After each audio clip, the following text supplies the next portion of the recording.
জিনদের একটু মানুষের থেকে ক্ষমতা বেশি। মনে পড়তে পারেন যে জিনে মনে হয় অনেক কিছু করতে পারে, জিনদের ক্ষমতা অনেক, আল্লাহ অনেক ক্ষমতা দিছেন। ওরা চোখের পলকে কয়েক হাজার কিলোমিটার দূরে যেতে পারে। কত ক্ষমতা! কয়েক সেকেন্ডের ভিতরে কয়েক হাজার কিলোমিটার দূরে চলে যাইতে পারে।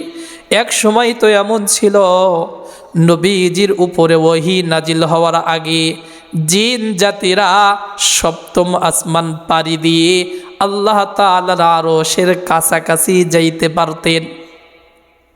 কোথায় যাইতেন?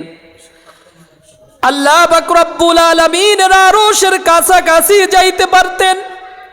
আল্লাহ তাআলা ফেরেশতাদেরকে নিয়ে যেই পরামর্শ করতেন, এই পরামর্শগুলো তারা লুকায়া লুকায়া দূর থেকে কিছু কিছু শুনতেন, শোনার চেষ্টা করতেন। এমন ছিল জিনদের ক্ষমতা।